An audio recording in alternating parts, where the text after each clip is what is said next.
네, 오늘 제목은 우리를 시험에 들게 하지 마옵소서, 우리를 시험에 들게 하지 마옵소서라는 제목으로 말씀을 같이 생각해 보도록 하겠습니다. 주님이 가르쳐 주신 기도 오늘 이제 네 번째 시간인데요. 오늘로 이제 마지막 주님이 가르쳐 주신 기도를 마지막으로 하도록 하겠습니다. 처음에 교회에 나오는 사람들의 기대가 옛날에는 이랬습니다. 교회는 평화롭고 선하고 다툼이 없는 그런 곳일 것이다 라는 거였죠. 그런데 정확히는 교회 다니는 사람들의 모습이 그렇지 않다는 것을 아는 데는 시간이 그리 오래 걸리지 않았습니다. 물론 지금은 교회를 다니지 않는 사람들도 교회 그러면 꼰대나 비이성적인 사람들이 다니는 곳으로 치부를 한다고 합니다. 그래서 직장에서 참 괜찮은 사람이라고 생각했던 동료가 교회를 다닌다고 하면 네가 왜 교회를? 왜? 이런 반응을 보인다고 합니다. 예전에 제가 아는 사람 중에 한 분이 예수님을 믿겠다고 나름 그 동네에서는 그래도 큰 교회에 출석을 했었다고 합니다. 그런데 이분이 주일에도 일을 해야 하기 때문에 또 그 일이 수시로 전화를 받아야 하는 일이어서 예배실 뒤에 자리를 잡고 앉아 있는데 안내하는 분이 자꾸만 앞으로 가게 하더라는 겁니다. 어쩔 수 없이 좀 앞으로 가서 자리를 잡고 앉았는데 이번에는 그분의 표현으로는 어떤 할머니, 아마 권사님쯤 되겠죠. 그분이 와서 여기는 내 자리인데 왜 앉았냐고 하면서 안으로 들어가라고 하더랍니다. 사람들은 많아지고 예배 시간은 다 되고 해서 어쩔 수 없이 안으로 밀려 들어가서 앉게 되었는데 결국 예배 중에 전화가 울리고 사람들이 쳐다보고 나가지도 못하고 아무튼 그래서 다시는 교회를 안 가겠다라는 그런 얘기를 들었던 기억이 있습니다. 교회를 다니면서 듣게 되는 이야기 중에 상당한 부분은 누가 시험에 들었대라는 이야기입니다. 아마 여러분도 그런 소리를 듣거나 그런 경험을 해보신 적이 있으실 겁니다. 그런데 이게 옛날에는 교회 안에서만 시험이 들었다라는 소리가 들렸는데 이제는 세상이 교회 때문에 시험이 드는 그런 일들이 자꾸만 일어나고 있어서 답답할 때가 너무 많이 있습니다. 시험은 이렇게 우리를 신앙에서 멀어지게 하기도 하고 하나님의 자녀로서의 삶을 살지 못하게 할 때도 있습니다. 그래서 예수님께서도 제자들에게 기도를 가르쳐 주실 때에 그 마지막 말씀이 뭐냐면 우리를 시험에 들게 하지 마옵소서라는 거였습니다. 성경의 시험이라고 하면 보통 두 가지의 의미가 그 안에 있습니다. 하나는 테스트라는 의미를 뜻하기도 하고 다른 하나는 템테이션, 유혹이라는 거죠. 그런 의미를 갖고 있습니다. 오늘 주님이 가르쳐 주신 기도에서 나오는 이 시험이라는 단어도 원어로 보면 페이라조라는 이 말을 하고 있는데 이게 유혹, 시험 이런 두 의미를 모두 갖고 있는 단어입니다. 이것을 잘 보여주는 사건이 에덴 동산에서 있었던 하와와 사탄의 이야기입니다. 아담과 하와는 하나님이 만드신 에덴 동산에서 무엇이든지 다 할 수 있었습니다. 그들이 동물의 이름을 부르면 그것이 곧 그의 이름이 되었고 에덴 동산에서의 모든 것들을 마음대로 누리고 먹고 살 수 있었습니다. 단 한 가지 그들이 할 수 없는 것은 동산 중앙에 있었던 선악과를 먹지 못하는 것이었습니다. 그 선악과만 없었다면 에덴 동산에서의 아담과 하와는 하나님과 구별되지 않는 그런 존재였습니다. 그러니까 선악과는 하나님과 사람이 구별되는 존재, 자기들이 누구인지 하나님이 어떤 분이신지를 확인하게 하는 경고등과도 같은 거였습니다. 그러니까 선악과는 아담과 하와가 하나님의 피조물됨을 고백하게 하는 테스트였던 겁니다. 그런데 사탄이 다가와 하와에게 이렇게 유혹을 합니다. 창세기 3장 5절인데요. 너희가 그것을 먹는 날에는 너희 눈이 밝아져 하나님과 같이 되어 선악을 알 줄 하나님이 아심이니라. 네가 누구와 같이 될 거라고요? 하나님과 같이라는 겁니다. 선악과를 통해서 자신이 하나님의 피조물임을 잊지 않아야 했던 아담과 하와는 오히려 사탄의 유혹에 넘어가 선악과를 먹어서 하나님과 같이 되고 싶은 마음이 있었던 겁니다. 그렇게 선악과를 통한 테스트에서 아담과 하와는 오히려 사탄의 유혹에 넘어가는 시험에 빠진 인류의 조상이 되고 만 것입니다. 그들은 선악과를 볼 때마다 나는 하나님이 아니라 피조물이다. 나는 하나님의 다스림을 받는 존재이다 라는 것을 기억해야만 했습니다. 그런데 많은 사람들은 이 사건을 기억하면서 우리 사람은 하나님의 통치 아래 있을 때에 비로소 의미 있고 가치 있는 삶을 살아갈 수 있다라는 것을 생각하지 않고 오히려 하나님께 항의를 합니다. 하나님, 도대체 왜 선악과를 만드셨습니까? 하나님이 이걸 안 만드셨으면 사람이 죄짓고 이런 일들이 없었을 것 아닙니까? 아니, 설사 이 선악과를 만드셨다고 하더라도 하와가 따먹으려고 할 때에 그 손이 부러지게 만드셨으면 죄가 세상에 들어오고 예수님이 십자가에서 죽으시는 그런 일은 일어나지 않았을 것 아닙니까? 하고 책임을 하나님께 떠넘기려고 합니다. 그러나 선악과 사건은 단지 먹는 것의 문제가 아니라 하나님의 말씀을 믿을 것인지 아니면 사탄의 말을 믿을 것인지의 싸움이었던 겁니다. 나의 뜻을 접고 하나님의 다스림을 받을 것인지에 관한 문제가 선악과였던 겁니다. 그러니까 우리의 일상에서 어떤 문제가 일어나든 나의 욕심에 이끌리는 대로 갈 것인지 아니면 하나님의 다스림을 받을 것인지 사이에 갈등이 일어나고 있다면 그것이 바로 선악과라는 사실을 기억해야 합니다. 그래서 마태복음에 기록된 주기도문을 보면 우리를 시험에 들게 하지 마옵소서 하고 그 다음에 나오는 게 다만 악에서 구하시옵소서라는 내용이 더 기록되어 있습니다. 이 말은 우리가 시험에 들게 되는 그 시험의 원인이 악에서부터 온 것이라는 것을 분명하게 보여주는 겁니다.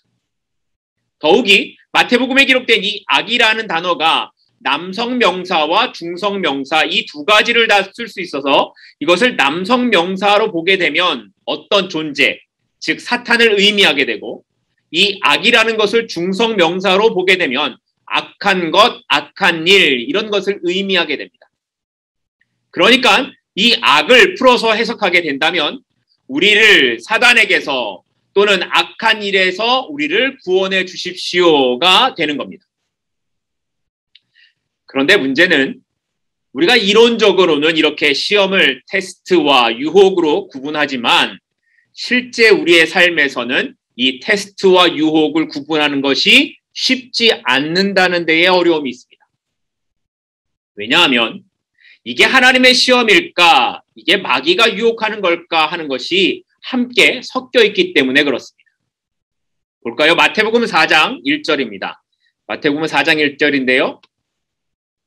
그때에 예수께서 성령에게 이끌리어 마귀에게 시험을 받으러 광야로 가사 마귀에게 시험을 받으러 광야로 가셨습니다. 예수님께서는 사역을 시작하기 전에 마귀에게 시험을 받으시는 그 장면을 기록하고 있는 거죠. 이때 마귀가 하는 말이 뭐였습니까? 네가 만일 하나님의 아들이거든 이었습니다. 네가 만일 정말 하나님의 아들이라면 메시아라면 그 능력을 증명해 보이라는 겁니다. 그렇게 마귀가 예수님을 유혹했습니다. 40일을 금식한 예수님에게 떡을 만들어 보라고 하고 성전 꼭대기에서 뛰어내려 보라고 그렇게 해서 네가 하나님의 아들임을 증명해 보라고 유혹했던 겁니다. 그런데 여기 마태복음 4장 1절을 다시 한번 보시면 그 내용이 뭐냐면 예수님께서 성령에 이끌려 마귀에게 시험을 받으러 가셨다는 겁니다. 그러니까 에덴 동산에서의 선악과가 아담과 하와에게 테스트이면서 동시에 마귀의 유혹이 되었던 것처럼 광야에서 마귀가 예수님에게 걸어오는 시험도 역시 성령에 이끌리신 시험과 마귀의 유혹이 우리의 입장에서는 구분할 수 없다라는 겁니다. 그래서 시험이 더 어려운 것 같습니다. 그런데 이렇게 이게 시험이 테스트이냐 아니면 유혹이냐를 구별하는 것보다 훨씬 더 중요한 것은 뭐냐면 그것이 우리를 무너뜨리지 못하고 하나님께서는 그 모든 것을 선으로 만들어내신다는 것을 믿는 것에 있습니다.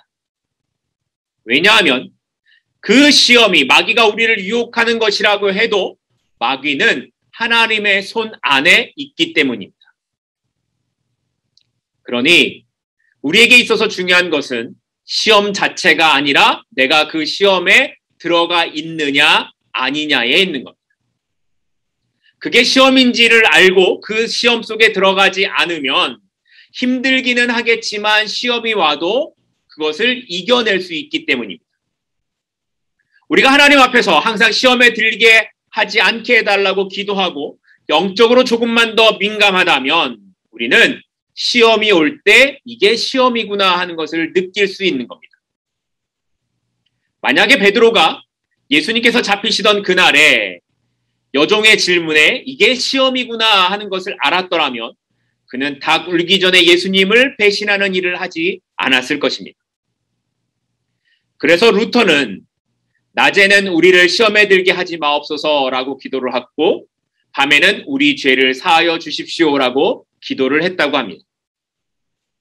그러니까 이런 측면에서 본다면 우리가 만나게 되는 이 시험이 우리의 영적 상태가 어떤지를 확인할 수 있는 좋은 방법이 될 수도 있는 것입니다. 자, 그러면 마귀는 도대체 어떤 방법으로 우리를 시험하게 될까요? 요한일서 2장 15절과 16절 말씀을 보면 이렇게 기록합니다. 이 세상이나 세상에 있는 것들을 사랑하지 말라. 누구든지 세상을 사랑하면 아버지의 사랑이 그 안에 있지 아니하니 이는 세상에 있는 모든 것이 육신의 정욕과 안목의 정욕과 이생의 자랑이니 다 아버지께로부터 온 것이 아니요 세상으로부터 온 것이라. 사탄이 우리를 유혹하는 방법이 뭐라고요? 육신의 정욕과 안목의 정욕과 이생의 자랑. 그래서 세상을 사랑하게 되는 거라는 겁니다. 보기에 좋고 갖고 싶은 것을 갖고 싶고 자랑하고 싶은 마음을 갖게 해서 우리를 공격한다라는 거죠. 사단이 처음에 하와를 유혹하고 난 다음에 하와가 선악과를 보면서 하는 말이 뭐냐면 이게 먹음직도 하고 보암직도 하고 지혜롭게 할 만큼 탐스럽기도 했다라는 겁니다. 선악과가 그날만 에덴 동산에 있었던 것도 아닌데 사단의 유혹에 넘어가고 나니까 이 갖지 못하는 것에 대한 마음이 하와의 눈을 가리게 된 겁니다. 사탄이 예수님께 행했던 시험도 사탄이 아담과 하와에게 행했던 시험과 본질적으로 다르지 않습니다. 사탄은 예수님께서 당신이 정말 메시아라면 당신의 능력으로 이것을 한번 증명해 보라고 말을 했죠. 그래서 돌이 떡이 되라고 합니다. 이게 무슨 말이냐면 사람들이 기대하는 이 물질적인 필요들을 채워줘서 사람들이 기대하는 메시아의 모습으로 당신을 드러내보라고 예수님을 유혹한 겁니다. 만약에 마귀가 이런 것을 우리에게 했다면 전혀 시험거리가 되지 않았을 겁니다. 왜냐하면 우리는 돌을 떡으로 만들 수도 없고 높은 곳에서 뛰어내리면 당연히 죽을 수밖에 없는 존재이기 때문입니다. 그러나 예수님은 다릅니다. 예수님에게는 돌을 떡으로 만들고 사람들이 원하는 세상의 욕망을 채워주는 것은 쉬운 일이었습니다. 그래서 이 시험은 예수님에게 아주 심각한 것이었습니다. 왜냐하면 예수님은 사람들이 기대하는 메시아로 이 땅에 오신 것이 아니라 하나님의 말씀에 따라 사람들에게 고난당하고 죽기 위해서 이 땅에 오셨기 때문이었습니다. 성전 꼭대기에서 뛰어내리는 것이나 사단에게 절하면 이 세상의 모든 것들을 주겠다라고 하는 것도 같은 맥락입니다. 그렇게 세상에 예수님의 능력을 증명해 보이면 세상을 갖게 해주겠다라는 사탄의 유혹은 세상을 사랑하고 세상을 바라보는 육신의 정욕이고 이생의 자랑이기 때문에 그런 것입니다. 그래서 야고보 사도는 야고보서 1장 14절에서 이렇게 말합니다. 야고보서 1장 14절 말씀입니다. 오직 각 사람이 시험을 받는 것은 자기 욕심에 끌려 미혹됨이니 오직 각 사람이 시험 받는 것은 자기 욕심이라고 말하죠. 앞에서 말한 육신의 정욕, 안목의 정욕을 한마디로 말하면 자기 욕심입니다. 좀 더 좋은 것을 누리고 좀 더 많은 것을 누리고 좀 더 높은 지위에 누리기를 원하는 그 욕심에 이끌리게 되면 우리가 시험에 넘어질 수밖에 없는 것입니다. 그러니 문제는 욕심입니다. 아합 왕이 나봇의 포도원을 가지려는 욕심을 부렸기 때문에 그 대가로 그 가족이 비참한 죽음을 맞게 되었고, 다윗은 신하의 아내를 빼앗으려는 욕심을 부렸기 때문에 그 대가로 다윗의 가정에 온갖 비극적인 일들이 다 일어났습니다. 내가 하나님 앞에서 어떤 존재인지를 늘 기억하며 살아가는 것, 그것이 우리에게 가장 좋고 선한 것임을 잊지 않기를 소망합니다. 자, 그러면 우리가 시험에 들지 않기 위해서 어떻게 해야 될까? 네 가지로 간단하게 생각해 보도록 하겠습니다. 첫째는 뭐냐면 시험에 들지 않기 위해서는 깨어 기도해야 합니다. 누가복음 22장 40절을 보면 그곳에 이르러 그들에게 이르시되 유혹에 빠지지 않게 기도하라 하시고, 이 장면이 어떤 것이냐면 예수님께서 잡히시던 그날 밤에 감난산에 올라가셔서 제자들에게 너희가 여기서 기도하라 라고 말씀하시는 거죠. 유혹에 빠지지 않도록 기도하라고 예수님이 말씀하시고 예수님이 따로 기도하러 가셨던 겁니다. 그런데 제자들이 뭐 했습니까? 잤습니다. 잠을 자느라 그들은 기도하지 않았습니다. 바로 얼마 뒤에 예수님께서 잡히실 것임에도 불구하고 제자들은 어제와 오늘이 다르지 않을 것이라는 생각에 기도하지 않고 잠을 자고 있었던 겁니다. 결국 영적으로 깨어있지 못한 제자들은 예수님이 잡히시게 되자 시험에 빠져서 예수님을 버리고 살기 위해 도망쳐 버립니다. 그렇기에 우리가 시험과 유혹에 빠지지 않으려면 기도하는 삶을 살아야 합니다. 마치 루터가 하루의 시작을 우리를 시험에 들게 하지 마시고 라고 했던 것처럼 우리도 역시 잠시라도 하나님께 우리의 생각과 마음을 고정하고 오늘 하루의 삶이 하나님의 뜻이 이루어지기를 기도할 수 있는 저와 여러분이 되기를 소망합니다. 예수님도 중요한 일을 앞두고 기도하는 시간을 가지셨습니다. 그러면 예수님보다 연약한 우리는 당연히 기도하는 것이 맞는 겁니다. 두 번째로 우리가 시험에 들지 않기 위해서는 하나님의 말씀을 사용할 줄 알아야 합니다. 예수님께서 마귀에게 시험 받으셨을 때에 그 시험을 물리치신 방법은 하나님의 말씀으로만 대적하는 것이었습니다. 예수님께서는 돌을 떡으로 만들라는 시험, 성전 꼭대기에서 뛰어내리라는 시험, 마귀에게 절하면 세상에 부귀영화를 준다는 시험을 모두 말씀으로 이기셨습니다. 비록 예수님이 광야에 계셨고 40일 동안 굶주리셨지만 예수님은 말씀 자체이셨기 때문에 사탄의 시험을 하나님의 말씀으로 물리칠 수 있었던 것입니다. 그런데 이렇게 말씀으로 시험을 이겨내고 승리하려면 먼저 필요한 게 무엇이겠습니까? 우리에게 저장된 말씀이 많아야 된다는 겁니다. 그래야 말씀을 기억하고 말씀으로 우리의 마음을 다시 잡을 수 있기 때문입니다. 그러니까 많은 말씀을 읽는 것도 좋겠지만 한 구절이라도 그 말씀이 나에게 깊이 남도록 묵상하는 것, 그것이 그래서 더 좋은 것입니다. 사도 바울은 에베소서에서 하나님의 전신갑주를 입어야 한다고 말하면서 그 전신갑주 중에 유일한 무기가 하나님의 말씀이라고 했습니다. 우리가 시험을 이길 수 있는 무기는 그래서 하나님의 말씀인 것입니다. 여러분의 삶에서 하나님의 말씀을 묵상하십시오. 하나님이 우리의 삶 가운데 거하시도록 하나님의 말씀으로 승리할 수 있는 저와 여러분이 될 수 있기를 소망합니다. 세 번째로 우리가 시험에 들지 않기 위해서는 욕심에 끌려다니지 말아야 합니다. 야고보서 1장 14절부터 15절까지 말씀을 보도록 하겠습니다. 야고보서 1장 14절부터 15절까지 말씀입니다.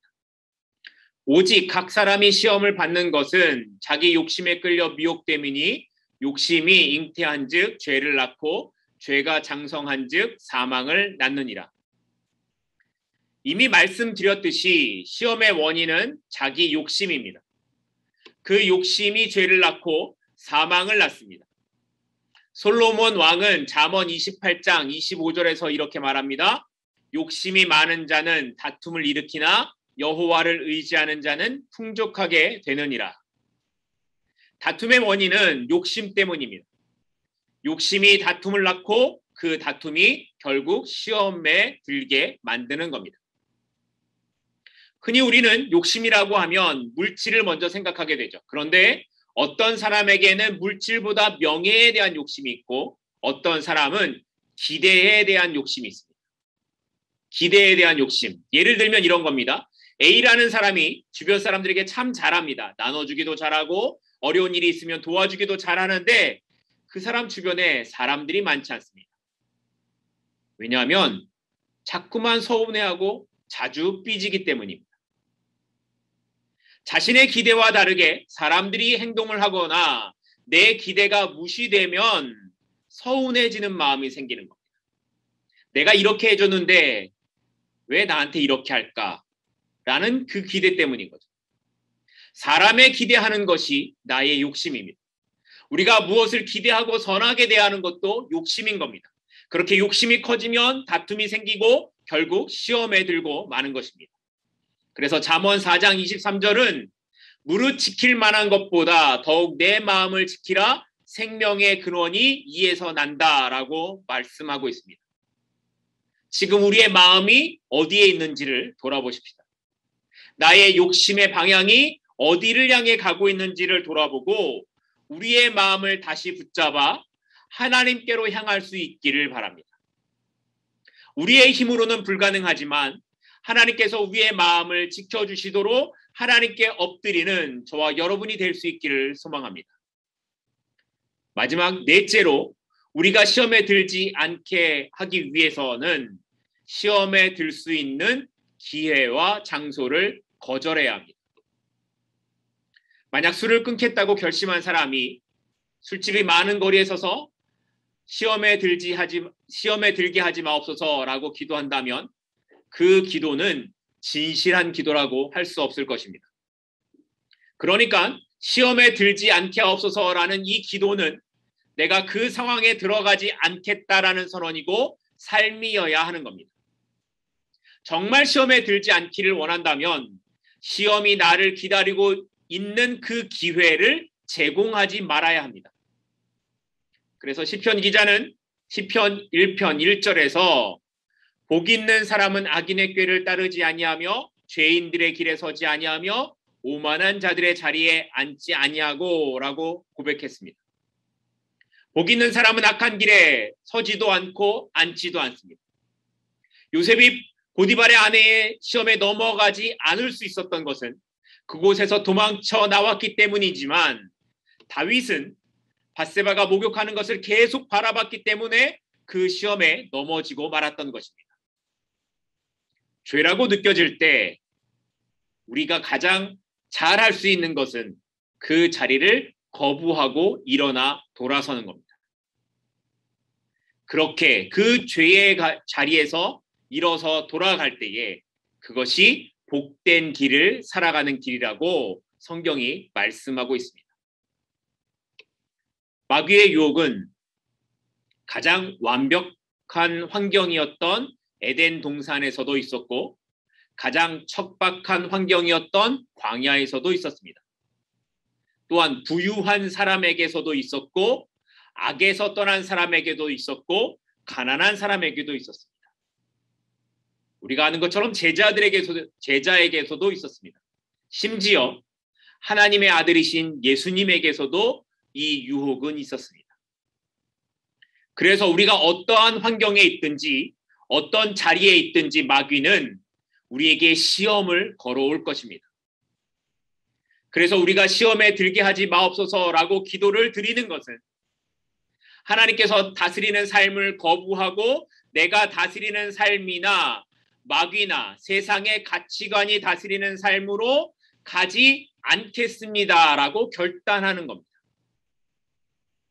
그러나 그럼에도 불구하고 우리는 또 넘어지고 시험에 들어갈 수도 있습니다. 하지만 우리가 오늘도 시험에 들게 하지 마옵소서라고 기도를 드릴 수 있는 것은 우리에게 연약함이 있고 실수가 있고 허물이 있을지라도 우리가 하나님의 다스림을 받기를 결단할 그때에 하나님께서 우리를 인도해 주시고 우리를 영원히 책임져 주실 것이기 때문입니다. 이제 말씀을 맺겠습니다. 우리는 지난 4주간에 걸쳐 주님께서 가르쳐 주신 기도에 대해서 살펴봤습니다. 우리는 주기도문을 통해 우리의 기도를 들으시는 분이 하나님 아버지시라는 것을, 우리가 예수님과 하나님의 관계 그 안에 들어가 이제는 단순한 피조물이 아니라 그 아들이 되었음을 선언받는 것이고, 하나님을 아버지로 부르는 우리는 혼자만의 삶이 아닌 우리의 삶을 살아야 하는 것임을 살펴봤습니다. 또한 이 기도를 통해 하나님의 거룩하심을 고백하고 그 하나님이 우리에게 행하신 일에 감격하며 살아가야 할 것입니다. 이 기도는 하나님의 나라가 이미 임했고 나는 그 통치 아래 있습니다. 그리고 앞으로 오실 그 주님을 기다립니다를 고백하는 기도가 바로 주님이 가르쳐 주신 기도입니다. 이제 우리는 이 기도를 통해 나의 뜻을 죽이고 하나님의 뜻이 이루어지기를 소망할 수 있습니다. 이 기도를 통해 우리는 순종의 자리로 나아가게 됩니다. 그래서 우리에게 사탄의 어떤 시험이 다가올 때라도 세상의 가치관이나 나의 욕심의 소리에 따라 움직이지 않고 하나님께서 다스리시는 그 삶의 자리로 나아갑니다를 고백할 수 있게 되는 겁니다. 하늘에 계신 우리 아버지여, 이름이 거룩히 여김을 받으시오며 나라가 임하시오며 뜻이 하늘에서 이루어진 것 같이 땅에서도 이루어지이다. 오늘 우리에게 일용할 양식을 주시옵고 우리가 우리에게 죄 지은 자를 사하여 준 것 같이 우리 죄를 사하여 주시옵고 우리를 시험에 들게 하지 마시옵고 다만 악에서 구하시옵소서. 우리의 삶으로 이 기도를 살아내는 저와 여러분이 되기를 주님의 이름으로 축복합니다. 기도하겠습니다.